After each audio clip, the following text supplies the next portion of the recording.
Arpit has also joined. Good evening, Arpit. Good evening, sir. How are you? Sir, I'm Any good, sir. yeah, any questions you have, any doubts or anything you want to ask? No, sir, it's clear. Oh, okay. So if no one has any doubts, how about a quick summary of biotechnology, the principles, the last chapter, the last class? A quick summary. Anyone would like to volunteer? I think in this class, there should be some volunteers.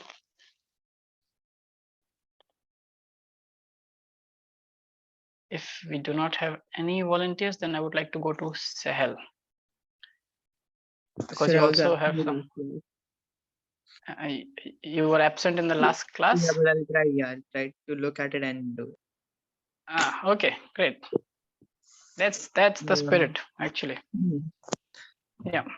So biotechnology is And because just one thing, and because so let's do one thing, and because Sahel was absent in the last class, so it will not be very fair of us to expect everything from him. So how about Fatima helping Sahel at places where he will miss something? So I have not revised this. Yeah, but you are still in a better state than Sahel. He was not there. So that's why if you have not revised, so Sahel will start. So he'll be the primary reviser. You just help instead of me. Okay. Okay, I'll try my best. Yeah, great. Chalo, let's begin. So biotechnology is used to develop technologies and products for the welfare of human beings, and it's used in vaccine development, in vitro fertilization, gene therapy, and high yielding crops, and also in sewage treatment, and also to create fuel energy. So biotechnology, if you actually divide the terms, bio means life, technology means techniques, and tech means techniques, and logy means study. Right? So these were the uses of biotechnology in the fields, their own fields. And then the principles of biotechnology, there are two core techniques, which is genetic engineering and bioprocess engineering. So genetic engineering is a direct manipulation of genome of an organism and involves transfer of new genes to improve the function or trait of it. And it is the most important technique. The most important technique in genetic engineering is gene cloning. Correct. Then, yeah. So then bioprocess engineering, it is the maintenance of sterile conditions to support the growth of large quantities of desired microbes and eukaryotic cells, which are used for the production of new or modified biotechnological products. Some examples are antibiotics, enzymes, different enzymes, and vaccines, etc. Yep. So that is one example of a bioprocess engineering that's given in NCERT. But we also discussed. So you missed it. So Fatima, would you like to elaborate on bioprocess engineering if you remember? Proteins also. Yes, and also apart from that as well, there are many techniques where we don't have to either clone a genome or send a gene into an organism. We also don't have to do a large scale culture or production of something. For example, IVF, in vitro fertilization, you don't have to culture in a very large quantities things, because all we are doing there is assisting people who cannot conceive, or females who cannot conceive on their own. So we are trying to fertilize the gamete, one gamete with one ovum with a sperm, and it has to be 1-1 because that's how the human biology works, and then we implant it back into the female. So there, bioprocess engineering, so there is no genetic engineering that we are doing, but we are doing bioprocess engineering in terms of, again, maintaining a sterile environment, and that's not for bacteria or any other cell, but that's for our own gametes, without involving large scale production of something. And also, apart from just maintaining the sterile conditions, other techniques and tools that are developed do that process efficiently, like microinjections, other buffers in which we keep these sperms, simulating body-like conditions outside the body, which is in vitro. So that all comes under bioprocess engineering. Okay. But as an example, and as the main theme, NCERT focuses on maintaining sterile conditions because that is necessary for both genetic engineering and for obtaining proteins or the final product from these organisms. Does that help? Do you understand, Sahel? Fatima? Yes, sir. Yes, sir. Okay. So you can say that bioprocess engineering is essential for genetic engineering, right? Yes, and even when we are not doing any genetic engineering, it is first very essential and vital for genetic engineering. Second, even if we are doing any biotechnological application where genetic engineering itself is not a part, right? Like IVF, we cannot not do bioprocess engineering. So it is the process by which any kind of biotechnological application can be done. Correct?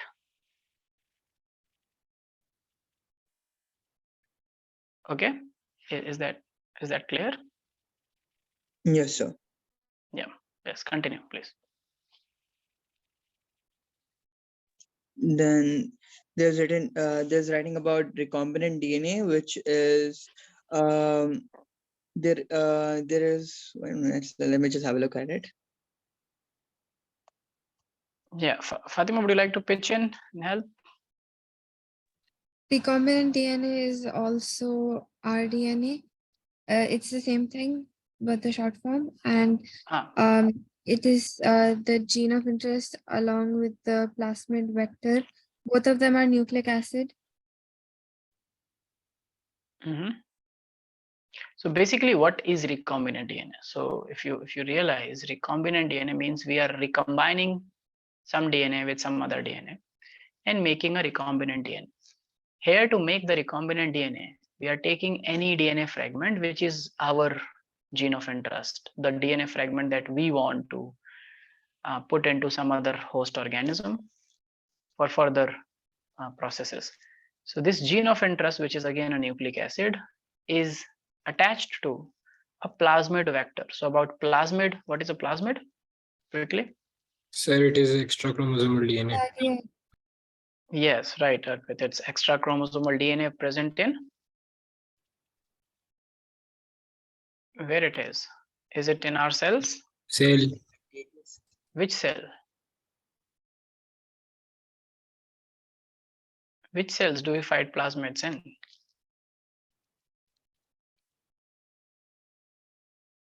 It's bacterial cells, right?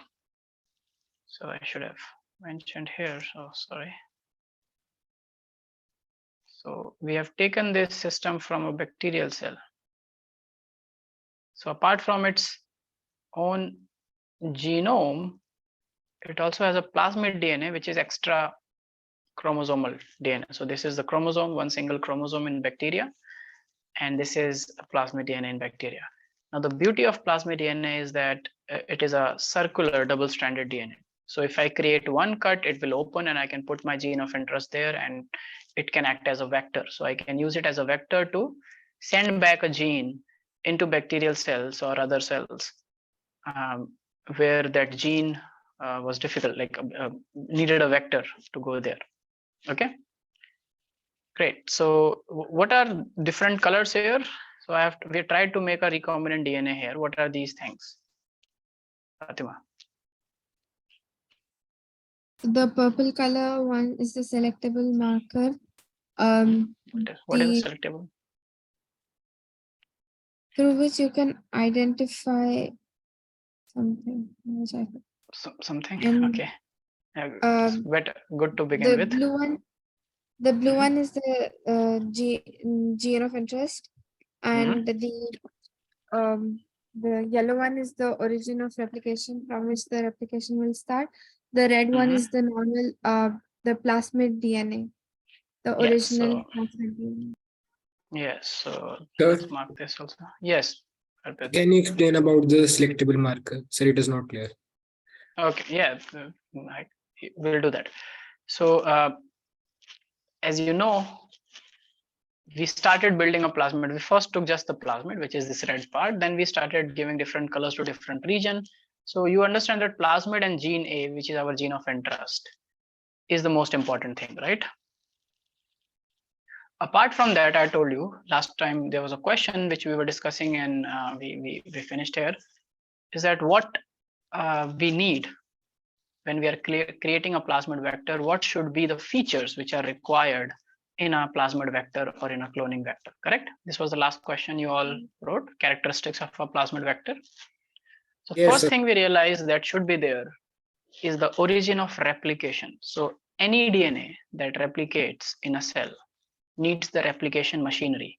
So I told you when we discussed replication of DNA that without DNA polymerase, you cannot replicate a DNA, correct?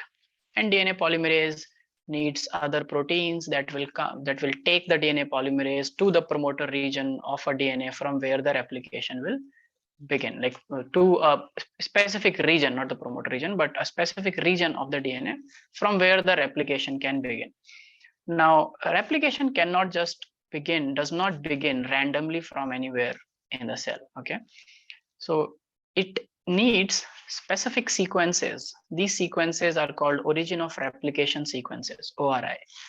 So what we are doing, we are also sending a exogenous DNA, DNA from outside into a cell, and we expect this DNA to replicate, make clones of it, and then make the RNA and the protein. Now, it needs to have an origin of replication. So origin of replication is a sequence from where replication starts, and any piece of DNA that you attach with a origin of replication sequence will be replicated in a living cell. Okay, so our recombinant DNA must have an origin of replication attached to our gene of interest because we want it to be replicated for sure. So that's origin of replication. It also is responsible for controlling the copy number. Okay, so what I told you, what was copy number? Remember, everyone?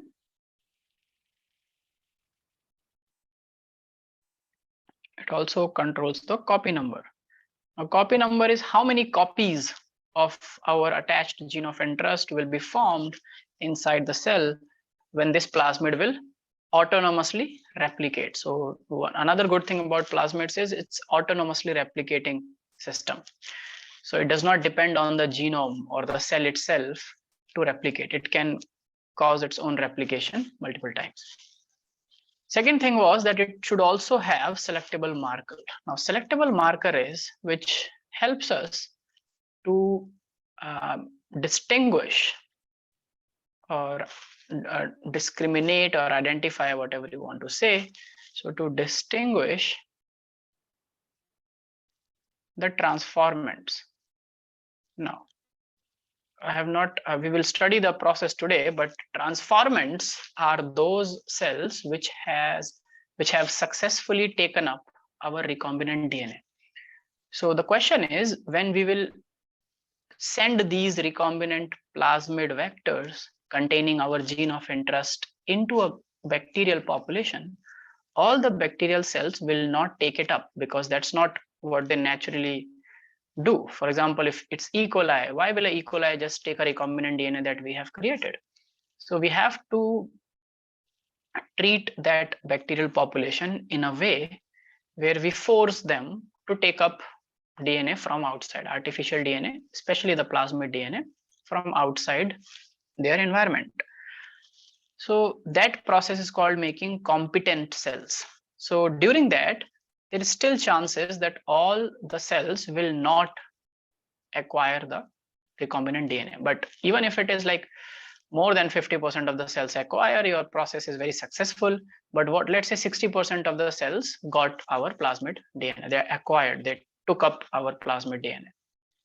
But what about the rest 40%? If I take that whole population and continue culturing, over time, 40% of whatever I am culturing will be useless, right? So that's something I don't want to do. So just in the beginning phase where I have not started their culturing into big quantities, I would like to distinguish the transformants and just take them and start culturing. So that 100% of my cells after culturing, whatever amount I reach, they all are transformants. Do you understand, everyone? Yes, sir. Yes. So selectable markers help us in distinguishing the transformants. Okay. Okay, Matthew has joined. Hello, Matthew. How are you? Zaid has also joined. Hello, Zaid. I'm fine, sir. Sorry, I was kind of late because I was actually out. Yeah, So, okay. It's okay. It's okay. I'm glad that you joined. Hello, Zaid. How are you? Fine, sir. Fine. Okay. Great. So please stop me anytime and ask questions if anything is not clear, because these are some conceptually heavy things. So the next chapter, which is applications, will become very easy if you understand the principles and processes. Okay, so you just stop me. Feel free to stop me at any given point of time. So a selectable marker mostly is antibiotic resistant gene. This is what is used. There are other selectable markers as well, but let's first focus on, let's say, antibiotic resistant gene. Sorry, resistance gene.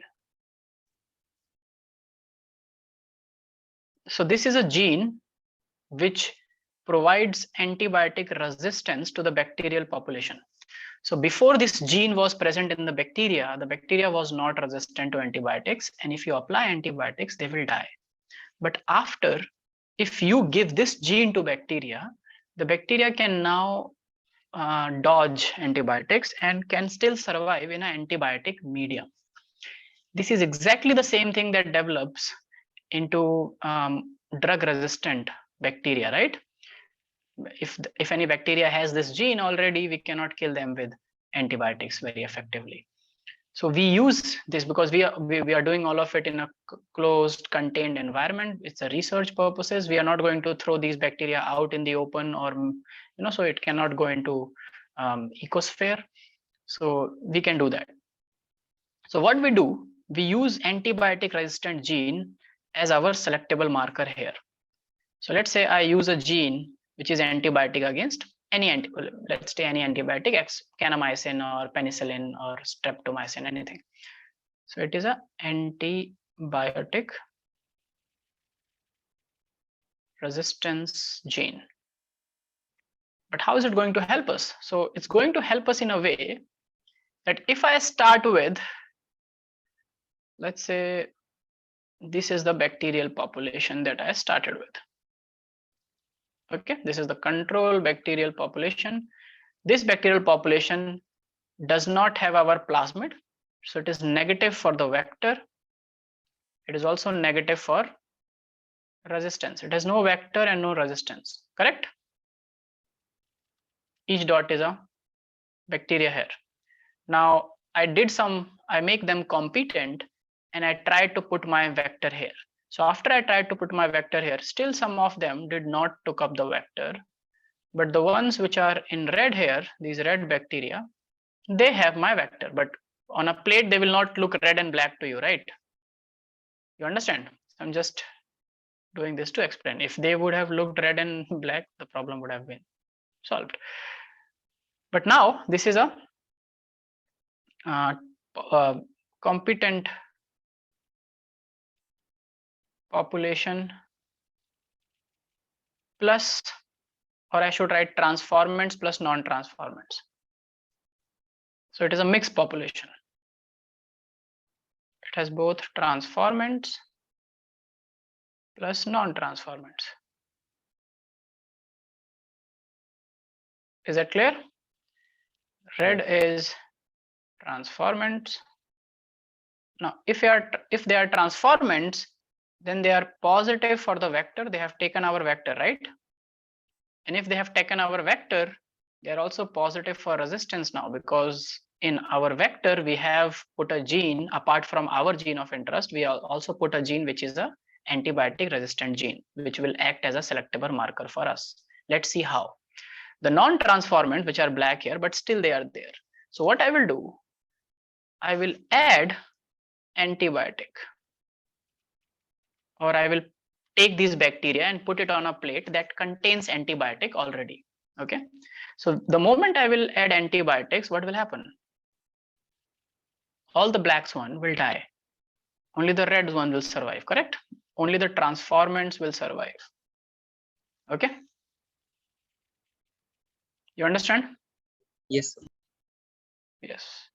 So transformants survive because they have the antibiotic resistance gene, and non-transformants die. Okay, so this is a way to just get our transformant population, and I will take this population and I will go for further large scale culturing to actually clone my gene of interest and get the protein out of it. Everyone understood this? Sir, Yes, Arpit. but this means that the transformants have the recombinant DNA. Yes, this is the recombinant DNA, no? Our vector. By vector, I mean the recombinant DNA. This is what we have created and we are sending inside the bacteria. So those who have taken up the recombinant DNA will have the antibiotic resistance because their gene is there and they will survive, and non-transformants will die. Is that clear? Yes, sir. Yeah. Very well. So these two things every plasmid vector should have without a doubt. I'm giving you one homework here. Just write it down. This homework is important for the next chapter, but just do it here only. So the homework is you have to figure out what is insertional inactivation. This is another type of selectable marker that is used nowadays. Suppose you do not want to use antibiotics to test for which cells are transformants and which cells are non-transformants. So we can go through another way, which is insertional inactivation, to find out who are transformants and who are non-transformants. So what is this? You just read about it. It's given in NCERT as well. It's simple. And when you will be doing this, you will come across a term called beta galactosidase. And now, but just by the name of it, you know what it is, right? Ase means Enzyme. Enzyme. it's an enzyme, and beta galactosidase means it's an enzyme that helps in the metabolism of beta galactose, right? Yes, So sir. just try to give it a read, and tomorrow, if you don't understand it, tell me, okay? But you have to do it, so write it down. Now 1 and 2. Now let's come to the third thing. Is there anything that should be very, very important in a plasmid vector when you are making a plasmid vector?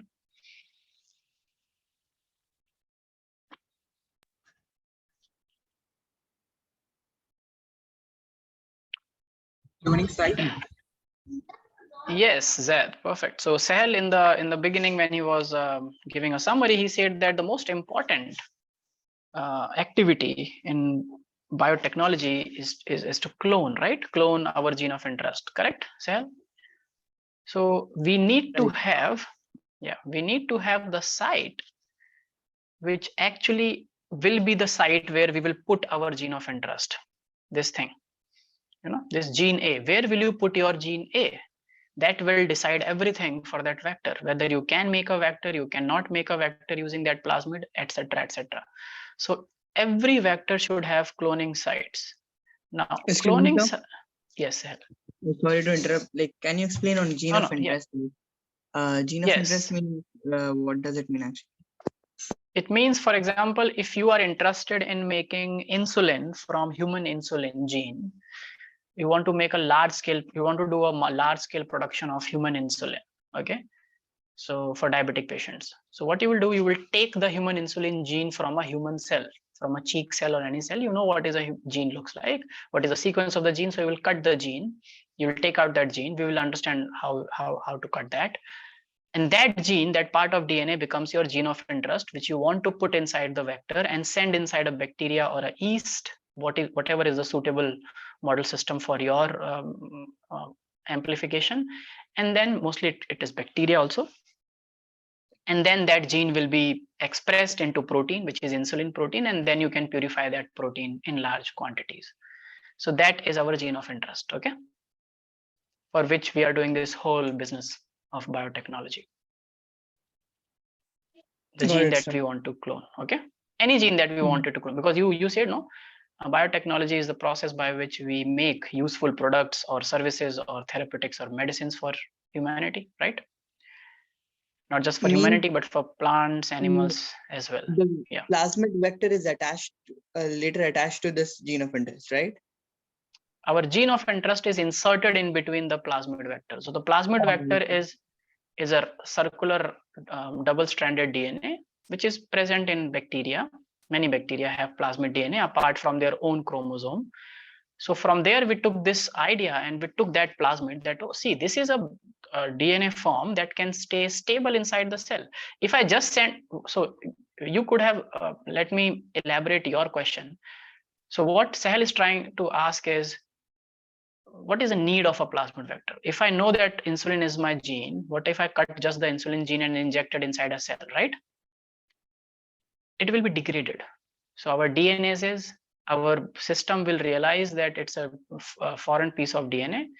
And because that it is just a piece of DNA, it does not have its own origin of replication. It is not stable. So enzymes will act on it and it will degrade it. Correct?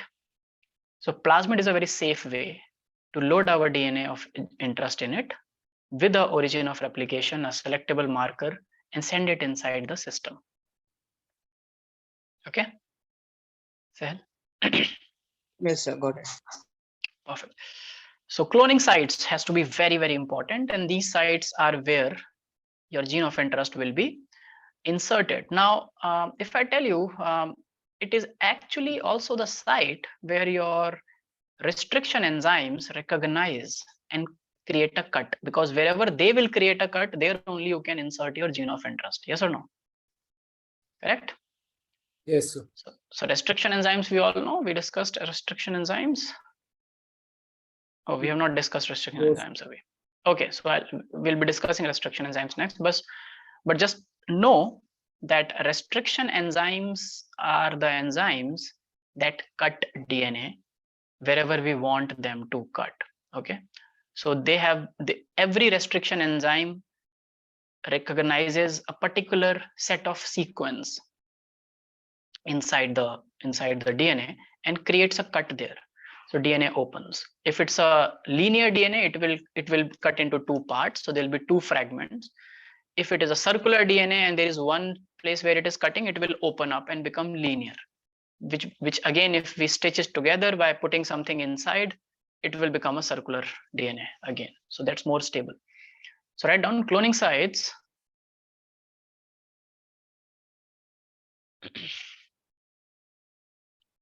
are the sites where the foreign DNA is linked. So can you repeat from the start? Cloning sites are the sites in the vector where the foreign DNA is linked.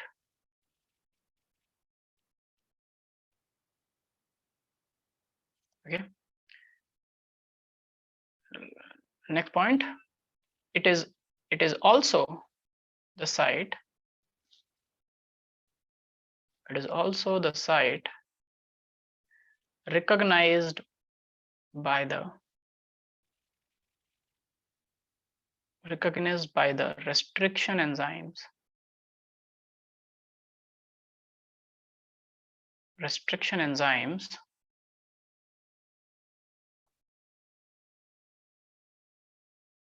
to create a cut.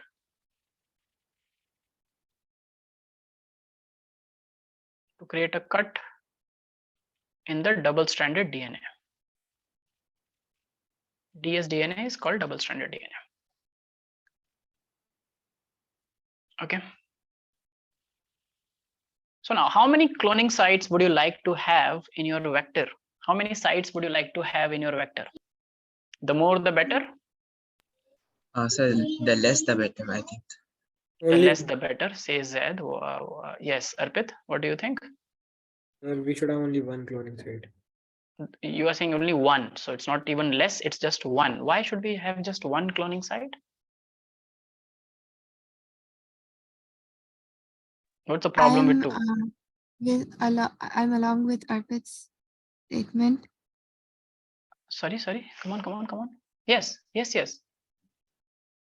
I also think there should be only one cloning site.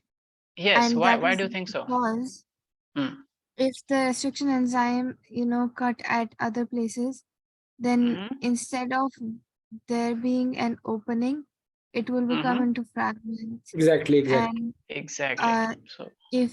and we need to put the gene of interest, so we need an opening and not fragments. Exactly. So that's brilliant actually. So But I had the same answer. So. yes, so I know. So you people are too smart. So there is a reason I say that all of you are way too smarter than I was when I was your age, because that's exactly what's the logic. So if you can deduce the logic in science, you are already half scientists. You just need to study enough number of years and get into it. That's all. So whatever you become, you just have to be rational and logical, and that's exactly the correct logic. That what we want to achieve is we just want to open the cloning vector so that we can put our gene of interest there. But if that has more than one cloning sites, whatever restriction enzyme we put in, it will cut the cloning vector in different places, and we will end up having fragments. And these fragments can just go anywhere in the cell, so it's very difficult to bring them together and just put it together even using ligase and make it a vector again. So for that reason, a plasmid vector should have just one cloning site. Okay, so you can write down there should be just one cloning site,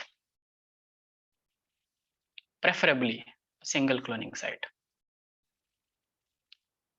Though there are just because from a research perspective, there are ways by which even if there are two cloning sites, but that vector is very, very good for you and you really want to use it, you can just mutate the other cloning site in the vector before putting enzyme to cut it. So just mutate that sequence so that enzyme recognizes just one. So that can be done for if there are 2 or 3, but if there are 10 or 20, if it's a big vector, then you would not be able to do that. But that's also possible. This again. Can I explain what? Like you said about two I said cloning sites, not that one. Yeah. So if there are two cloning sites, which means there are two sequences, same sequences is present at two places. Okay. Let me draw it. So let's say this is our vector. Okay. And we have one cloning site here, which can be, and one cloning site here, let's say. So cloning site is basically the sequence, right? It is a 6 or a 8 base pair sequence, which restriction enzyme molecule. So let's say this is the molecule, restriction enzyme molecule, it will come and sit here and will create a cut. It will also go and sit here and create a cut, correct? So it is a sequence. So whatever sequence is here, it is the same sequence here. But if we can manage to mutate one of the sequence without affecting the other sequence, then this technically will become again a normal sequence. Like it will not be recognized by this enzyme again. Or if we can somehow mask this sequence, so there are ways. It's complicated science, but it can be done. But preferably, if you can get a vector with just one cloning site, it's the most preferred one. You are happy, your life is easy as a biotechnologist. Okay, it was just to give you some context. So you should know that we always look for a single cloning site. Okay, great. Now, but remember, we don't just have to insert our gene of interest. We also have to insert a marker gene, correct? Let's say if it is the antibiotic resistant gene, how will you insert that? If you have just one cloning site. So in that one cloning site, you will insert your gene of interest. So where will you insert the antibiotic resistant gene? Aren't they the same? Because antibiotic resistant gene is the gene that you want. No, antibiotic resistant gene is the selectable marker on the basis of which we will select how many of the bacteria have been transformed. Our gene of interest is this gene A. Correct? Our gene of interest is an insulin gene, let's say, which we want to. Why would we like to make more of antibiotic resistant gene. What is the benefit humans have with the antibiotic resistant gene? No benefit, right? I will create something, I will make something which is useful. Let's say insulin is useful for humans, so that becomes our gene of interest and gene A.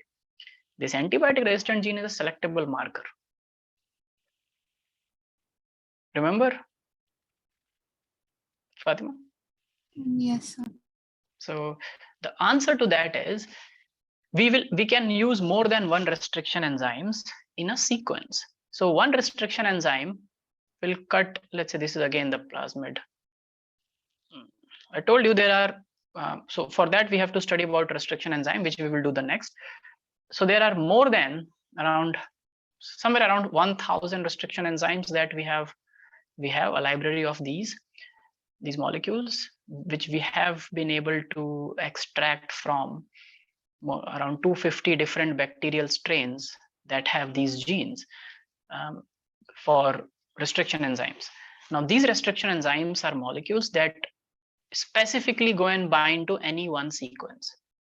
Okay, now if our vector have two different restriction enzymes which can be recognized by if our vector have two different cloning sites that can be recognized by two different restriction enzymes, so it will be two different sequences also. So we'll first to get our gene of interest inserted. When it is inserted and ligated, then you can use the other to get your selectable marker inserted, because these are two different sites, different sequences which are identified by different restriction enzymes.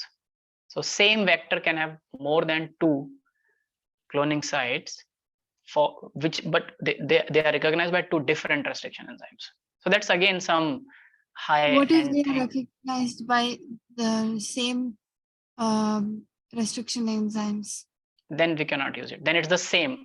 Two different sequences cannot be recognized by same restriction enzyme. That is one thing in nature, because restriction enzymes have evolved to recognize a sequence, specific sequence. If the same sequence is present at two places, then it is the condition that we just discussed. It is the same cloning site present at two places. Okay, so the moment you put restriction enzyme, it will go and cut at both. So it's a failed experiment. But if there are two different sequences, then two different restriction enzymes will only recognize it. Okay, the same enzyme cannot recognize two different sequences. Okay, so that's how we put our antibiotic resistant gene, and so that's there. So cloning sites are very, very important. Apart from that, now let's come to, so these three things has to be present in every plasmid vector so that the plasmid vector is of use. Is there any doubt? I'll stop here for a minute and ask if you have any doubts. Please clarify. Any doubts, people?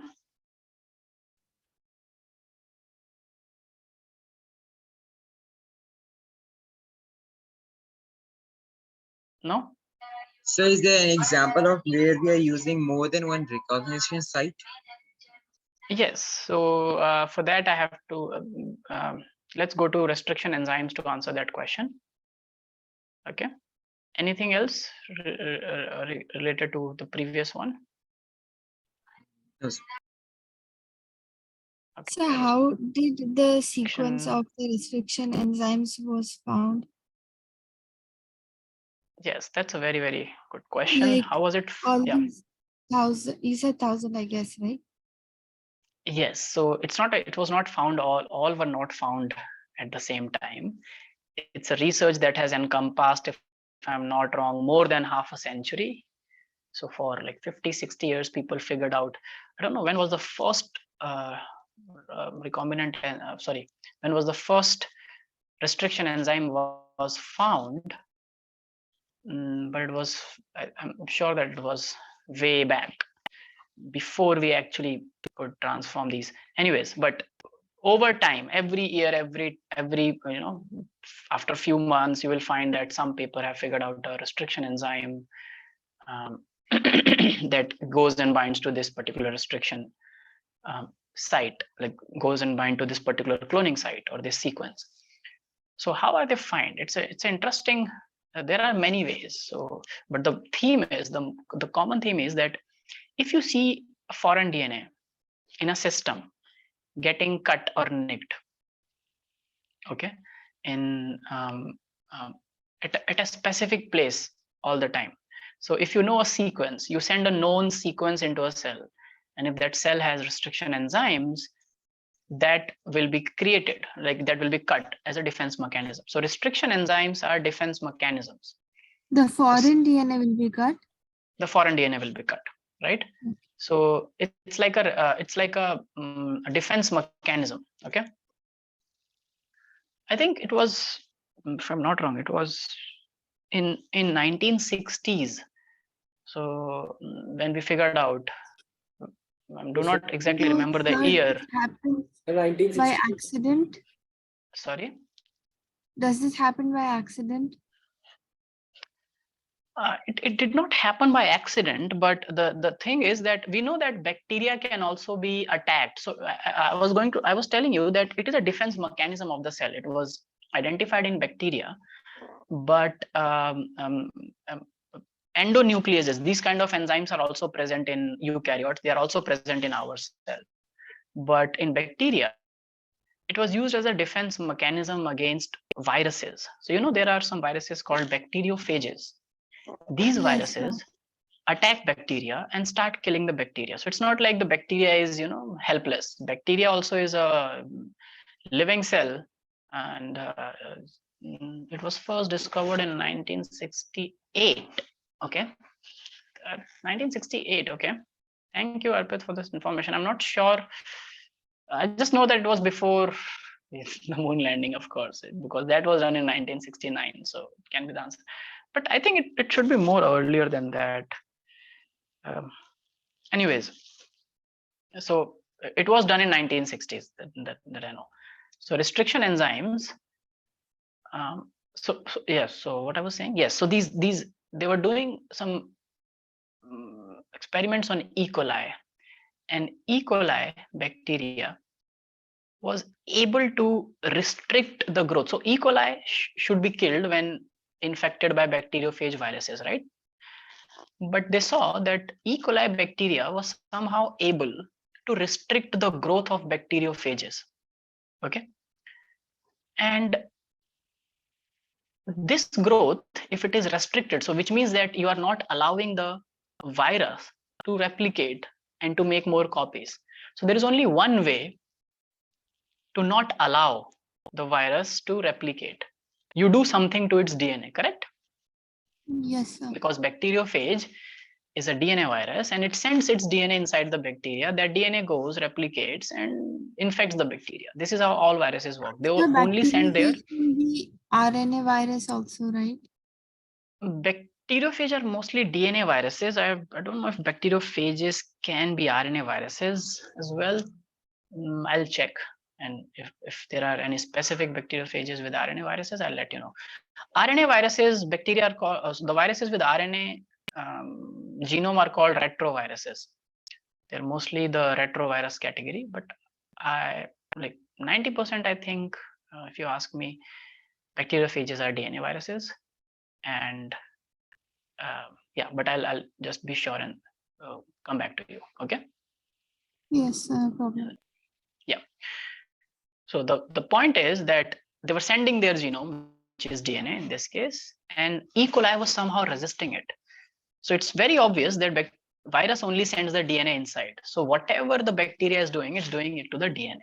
Now they figured out two enzymes from the E. coli population, how it was discovered. So from E. coli, they observed that it could restrict the infection. So it could restrict the bacteriophage infection or growth.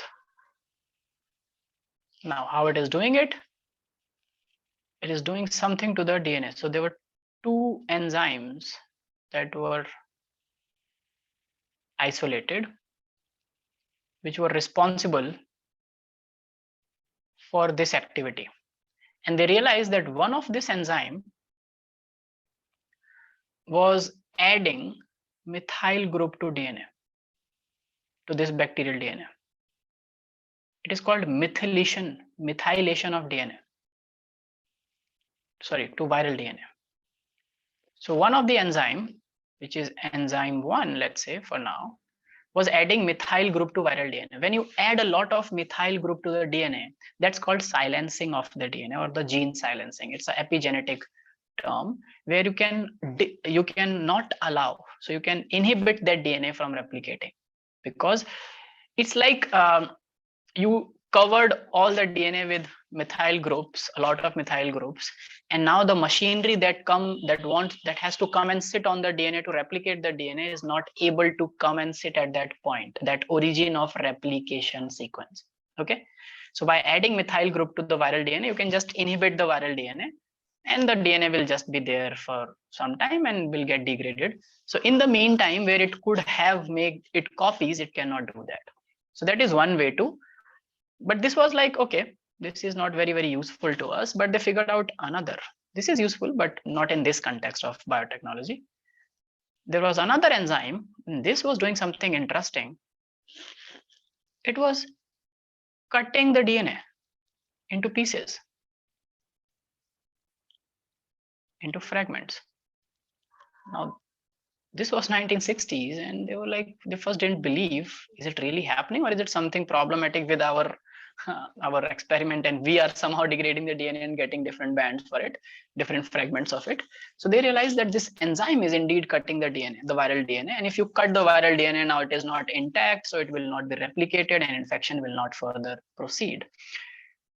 Now, this was very interesting, and this enzyme, when isolated, was the first enzyme which were now. This enzyme was known as a restriction endonuclease, because remember what it does, it restricts. So that's where the term comes from. Restriction. Endo means anywhere in between it will cut the DNA, not from the sides. So from the sides, DNA is degraded even in normal cell. So that's because DNA is not very stable when it is a linear DNA. That's what our circular vectors are good at. So they are circular, so they have no loose ends. So it's just like if your extremities are open, if you are walking in the cold with your bare hand open, you're more prone to get cold, right? Cold sores in your hand. But if you put it in your pocket, there is no loose hand now, so you cannot be attacked by the cold. So similarly, it's circular, so it's doing better.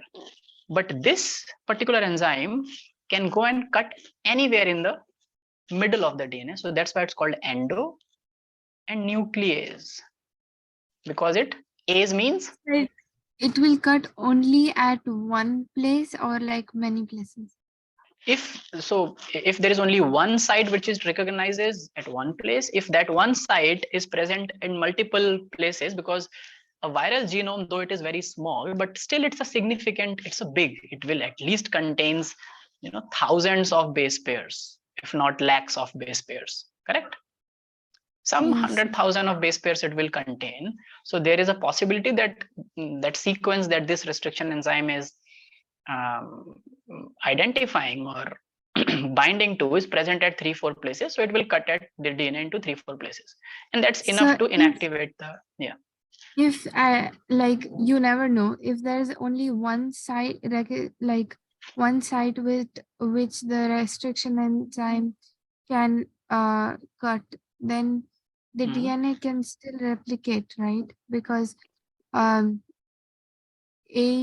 and the stop codons will still be there, still might be there.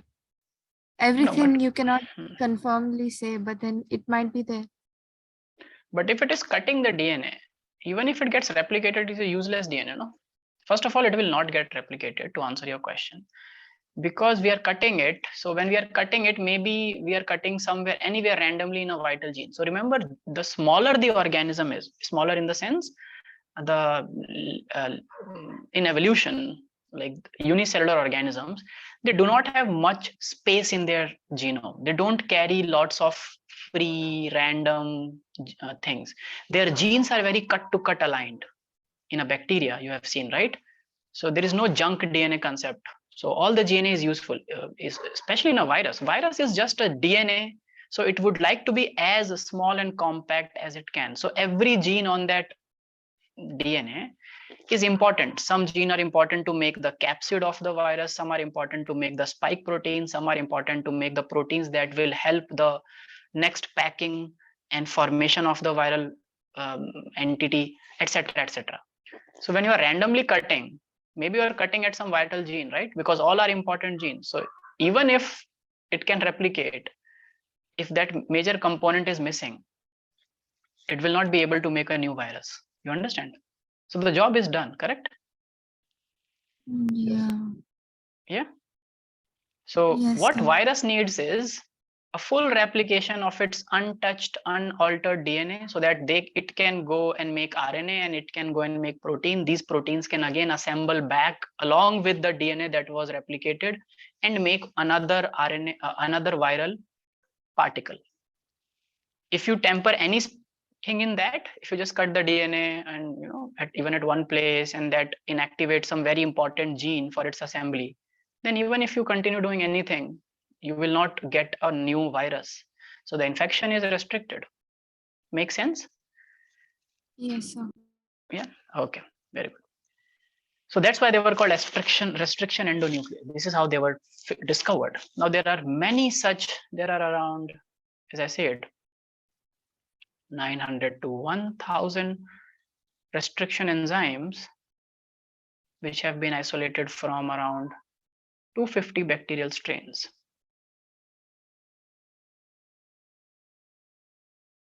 Okay, and this one, this first one which was figured out, it was given a name.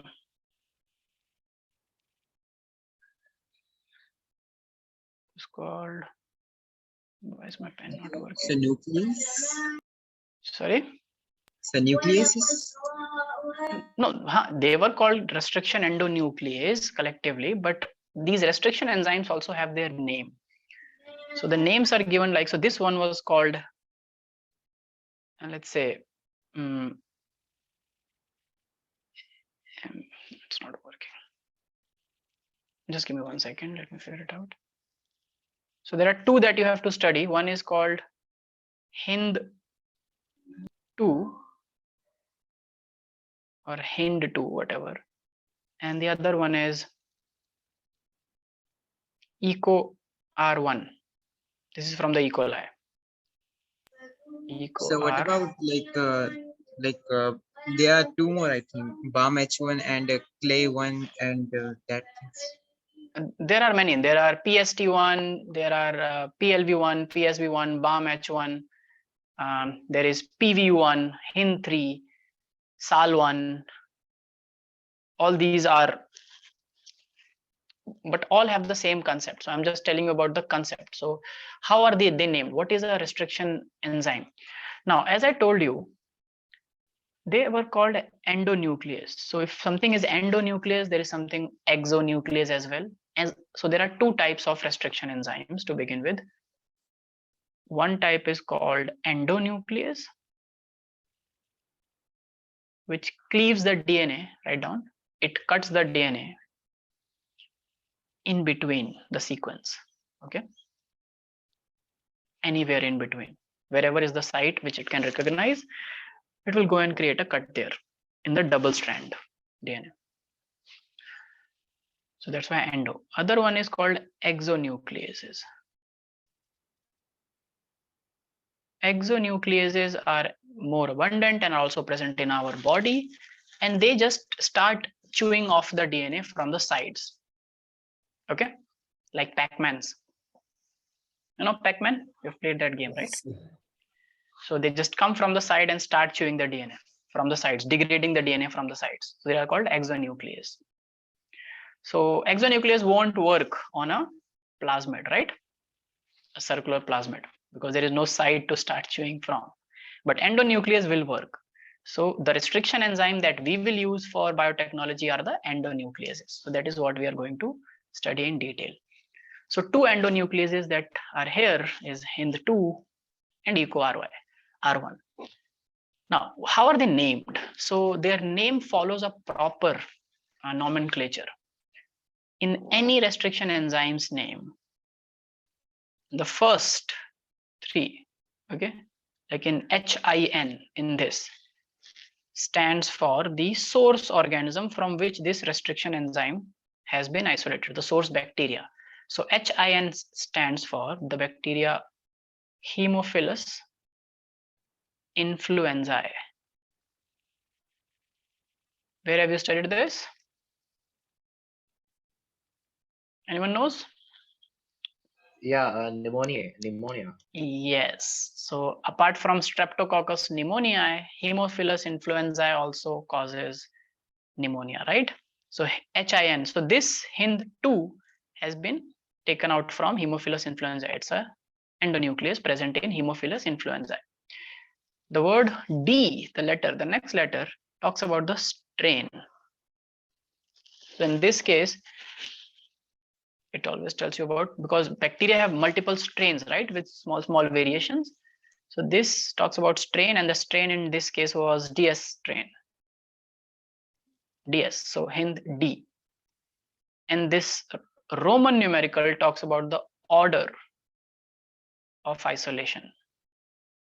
So it is possible that from the same strain of the same bacteria, you can find another endonuclease, which in fact in this case HIND2 means it was the second one that was discovered and isolated. So there should be a HIND1 as well, right? But the better one is HIND2, and it's better because of many reasons, and you can understand those reasons. So how can a restriction enzyme be better, and how can one restriction enzyme be not better? It depends on what if you want just one site, it should recognize a lot of parameters are there, but HIN2 is more widely used. So 2, so you understand, and HIN, Haemophilus influenzae, D is strain DS, and 2 is order of isolation. Now you tell me for EcoR1. The word eco stands for E. coli. Yes, Escherichia coli. Okay, how many of you are listening this word for the first time? So it is Escherichia. there in the book It's E. also. coli. Yeah, we call it E. coli because it's easy. Yeah, but it's actually Escherichia coli. No, even the Yeah, full form is there in the textbook. yeah, it's Escherichia coli. So from Escherichia coli, the R is the strain. What is the strain? RY. Sorry, yes, RY13.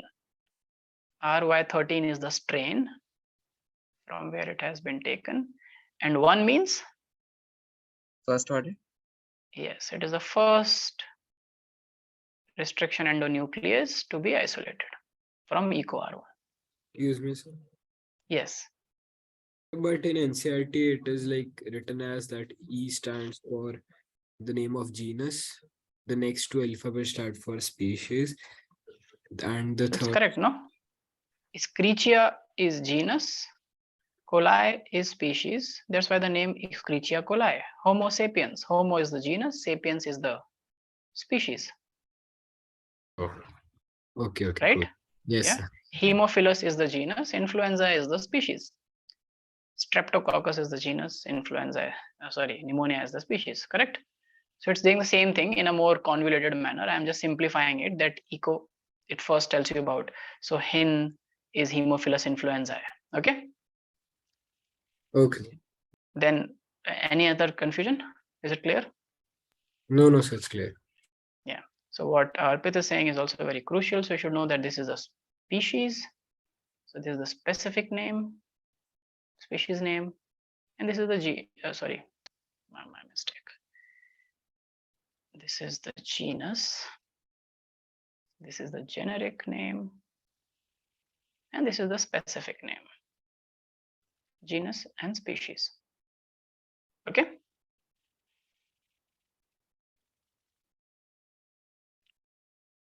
Is that okay, everyone? Then the strain, and then the order of isolation. Okay. Now, so exonuclease, endonuclease, everything is clear, correct? Now let's see, let me tell you one more concept. So similarly, you can go into NCERT and other resource materials, and you can look for other kind of restriction and like BAM H1. So what is BAM there? BAM H1. So these kind of things you figure out. Okay, I'm leaving it up to you for your homework. So you can write certain one. Eco R1 is done. So find for some more. Let's say CLA1. What is CLA1? And then HIND3, so you know it is same thing, the third enzyme. BAM H1. BAM H1. You can also figure out their what sequence do they recognize and bind to, and it will not be a long one.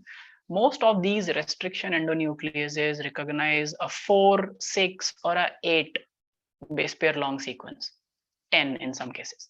So 6, 4, 8 or something. And we will, the next thing we are going to talk about is that. So BAM H1 and SAL1, SAL. Okay, figure out these three. So I want to ask one question. So in Agrobacterium tumefaciens and BAM H1, that is amyloleucofaciens. What is the meaning of faciens? Faciens. Yes. I don't know what is the meaning of faciens as such, to be very honest. Agrobacterium tumefaciens is, does faciens have a meaning, very specific meaning? Sometimes bacterial families or bacterial genus have a name which are, so for example, Streptococcus, the coccus is for their shape. Pneumonia because it, the disease is named. I don't know about faciens.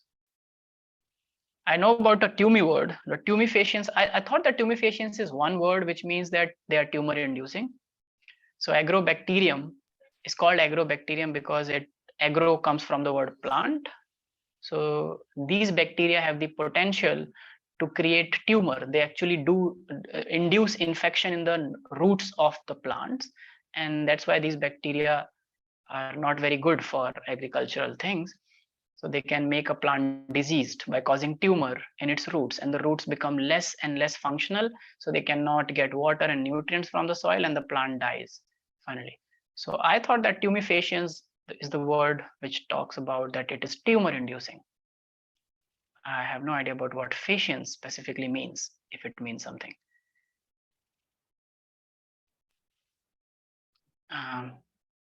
Is that okay, Sahil? I'll figure it out if it means something. Was it Zed asking the question? Yes. Okay, sir. Yeah. So the word tumefaciens is associated with tumor inducing. That's there, okay? Because these bacteria, again, the good thing is you reminded me of that these bacteria are also now used as a vector, because whenever you want to make, and in the next chapter we are going to read about Agrobacterium tumefaciens. Okay, so people, thank you Zed for reminding this. People also go and figure out what is Agrobacterium tumefaciens. Don't read much about the bacteria itself, but one component of it, because this bacteria contains a plasmid known as Ti plasmid. It is a plasmid containing bacteria. This Ti plasmid we have now isolated, scientists have isolated, and it is used as a vector plasmid vector. So and this Ti means same thing. Yeah, you told like tumor inducing. Tumor inducing, yes. So this Ti is tumor inducing. That's why it's tumefaciens. Maybe I'll check it out after Zed has pointed it out that faciens means something. I don't know. So Ti means tumor inducing. So it's a tumor inducing plasmid. If this plasmid goes inside the cells of the plants with the bacteria, it has genes that will start getting replicated and producing proteins which will induce tumor as a disease in the plants. So now we have taken up this plasmid, remove this Ti gene, put our gene of interest in place of that, and we can send the same, we can use the same plasmid to transfer genes inside plants also now. Okay, so we can make transgenic plants because of this bacteria, thanks to this bacteria containing this plasmid. So this is very important for chapter 12, so please read it. Okay.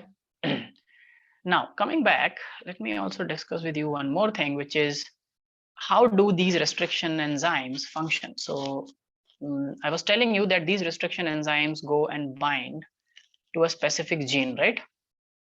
Correct? Sorry, to a specific region. Am I correct?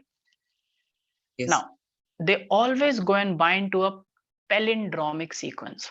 So write down restriction enzymes, especially restriction endonucleases.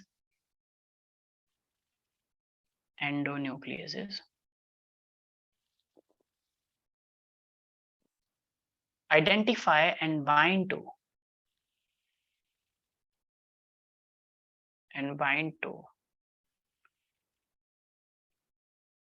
palindromic. This is another thing which makes us easier to um, discover restriction site. Okay, Fatima, partially the Yes. answer to your question. Okay, Yeah. so it's a palindromic sequence.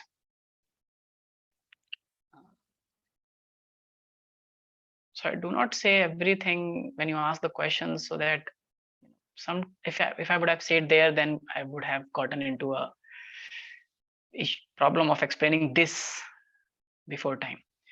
So palindromic nucleotide sequence simply means, you know what are palindromes? It's an English word. Yes, sir. Yeah, Yes. like So words like like Nathan, If you read even it if you from release, like, even if you reverse it, it's like the same word. Yeah. Nathan or Malayalam. Yeah, so palindromes are words which are read the same any way you read it. So for example, Nitin is a Nathan. name, right? Nitin.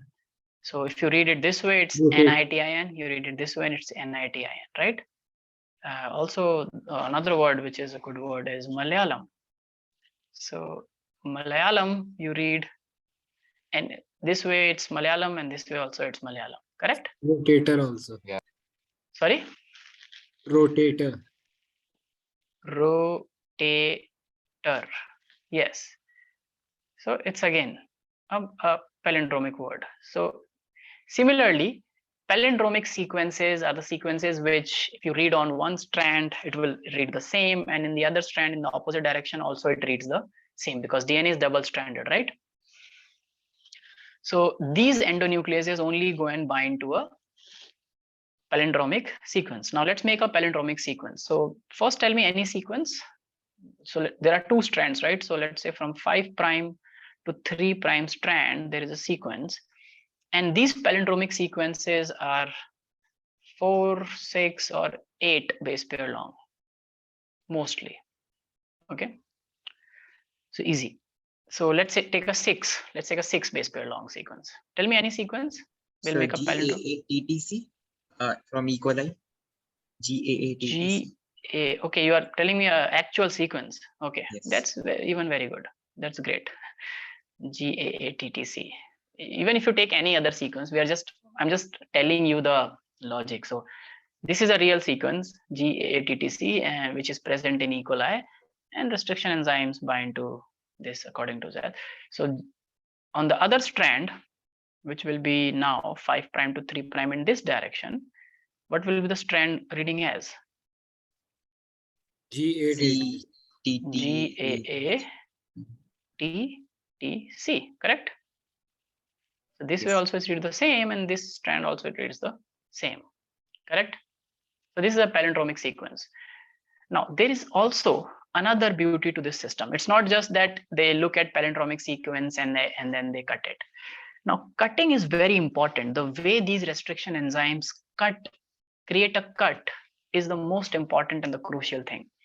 So what these restriction enzymes do is they never make a clean cut. Like they will not cut like this between TA and TA. Okay. From the center. They will also not cut here like this or like this. What is the problem with cutting like this? These are called just sharp cutting. What is the problem with cutting like this?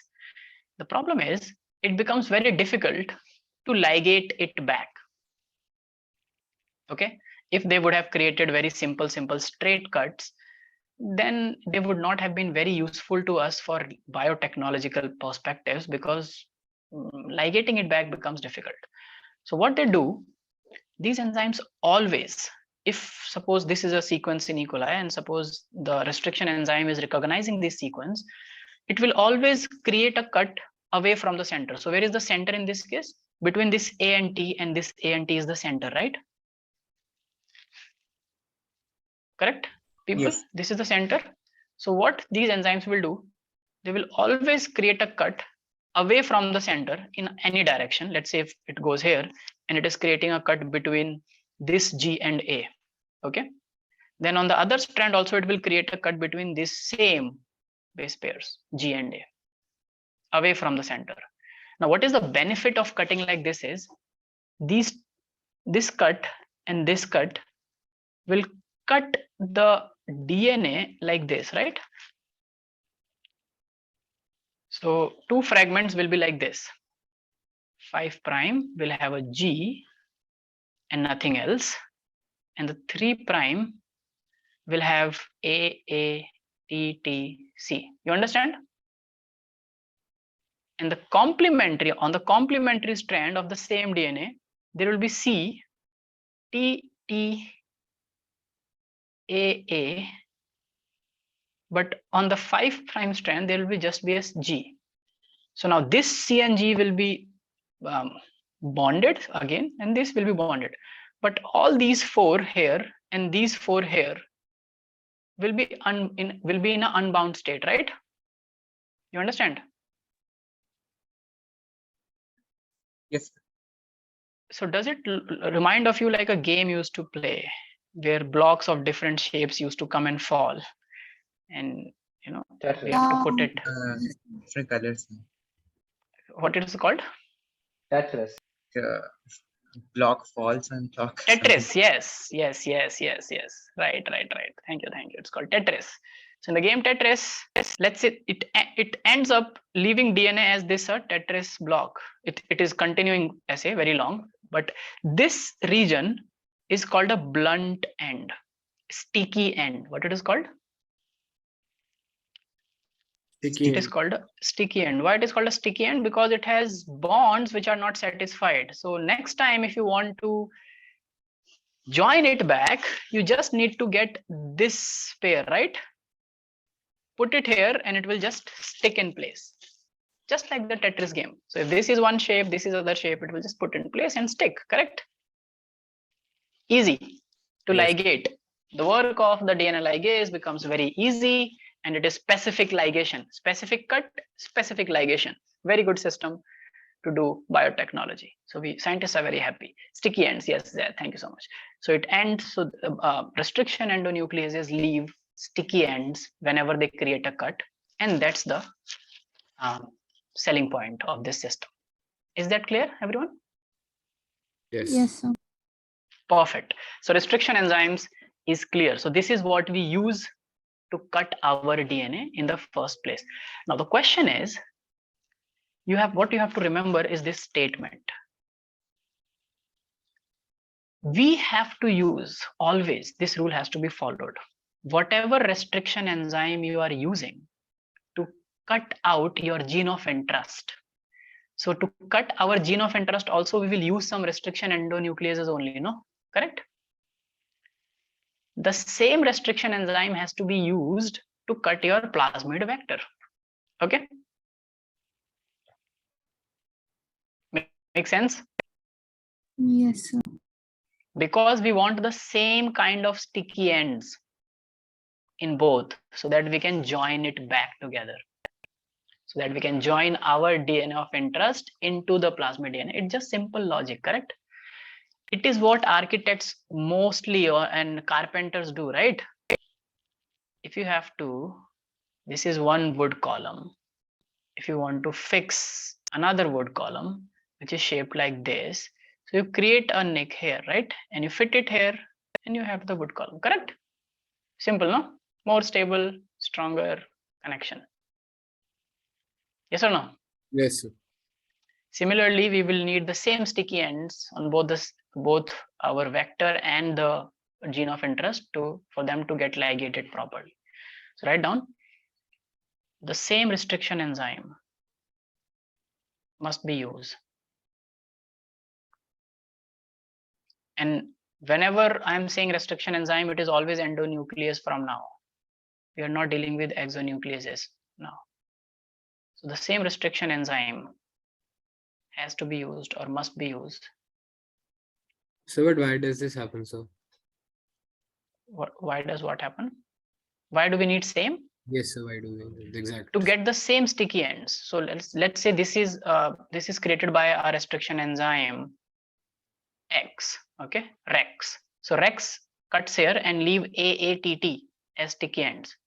So we would like on the other stand AATT again in the reverse order as sticky end, so that this AATT and this block. Let me erase everything here so that you can understand what I'm talking about. Can you understand? Can you look at these two ends? Oh, yes, sir. Yeah.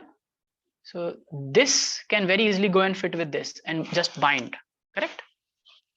Yes. So we need the same sticky end. So we have to cut with the same enzyme, both our DNA of interest and the plasmid DNA. Okay. The same restriction enzyme has to be used to cut both the gene of interest and plasmid DNA.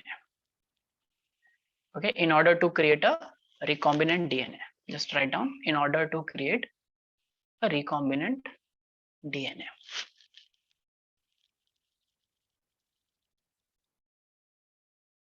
Okay, this part is clear, everyone? Yes, sir. I'll stop for a minute. If you have any questions, just look at it. If you have any doubt about restriction endonuclease, please ask me.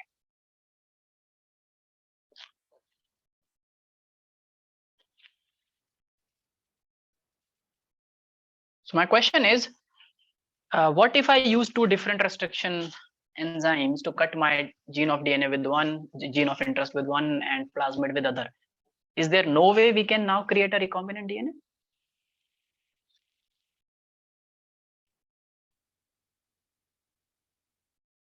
Sir. Yes.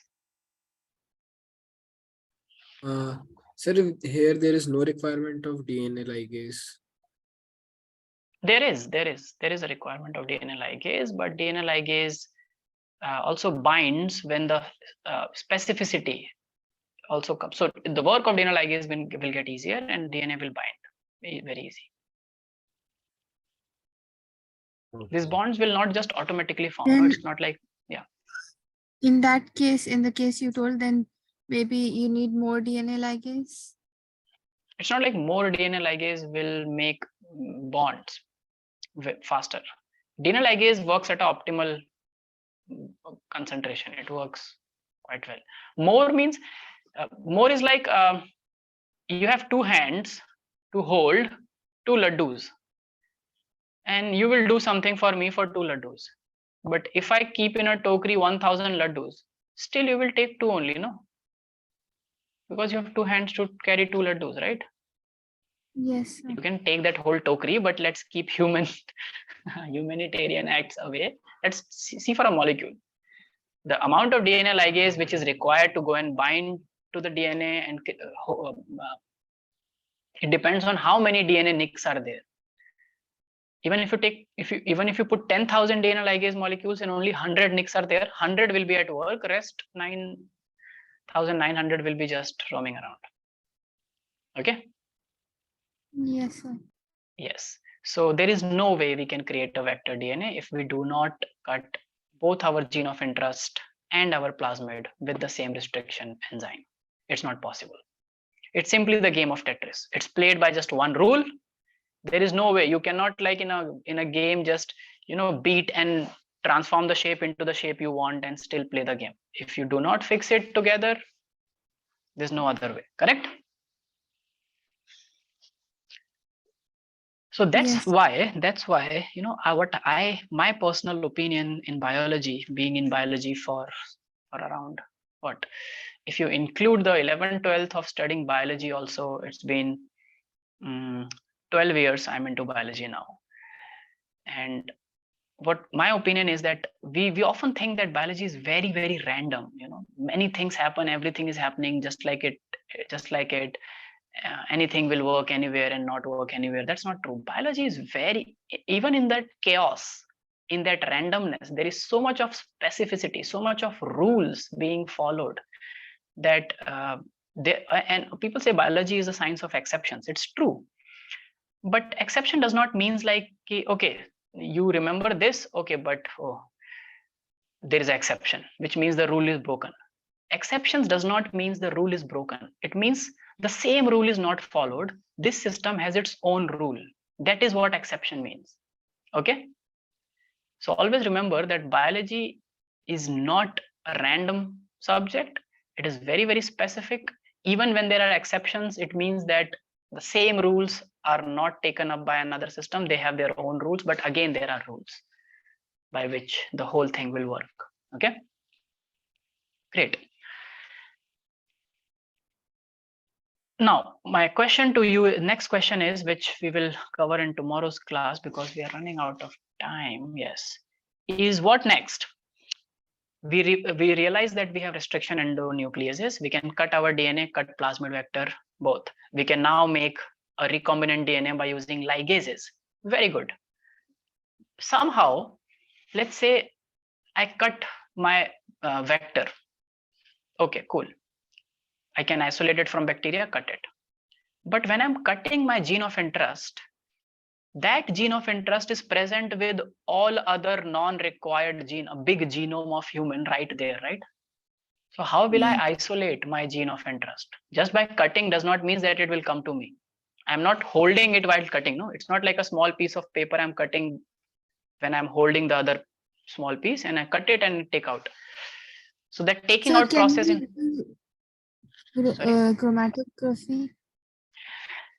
Chromatography, yes, but the problem with that is chromatography techniques. Okay, that's a very interesting one. So chromatography, the word chromato means the word chrome. Google Chrome, chromogenic. It's associated with color. Okay. So when we can identify something on the basis of color, we can just on the basis of their density. Suppose there are two kinds of pigments, red and green. The two pigment proteins have difference in their weights as well. So we can just allow them to go through a capillary channel on a piece of paper, Wattsman paper, right? This you must have done in your school practicals. And after some time, you will see that they get separated, correct? Yes, you mix two kind of dyes, put one drop at the Wattsman paper, and you will see that after some time, there are two different spots based on their different chromatographic separation. That can be done for pigments and proteins, not for DNA though. Because DNA does not have different colors, no? So this will not work. Do you understand? Yeah. Is it possible to dye the DNA? Yes, it is possible to dye the DNA, but how will you know that which is your gene of interest that you have to dye differently, and the rest of the DNA which you have to dye differently, so that you can separate them on the basis of color? That is the whole problem. No? We don't know where is our small chunnu punnu gene that we cut. Where is it in the whole solution? Do you understand, Fatima? So there is a technique called gel electrophoresis that is used.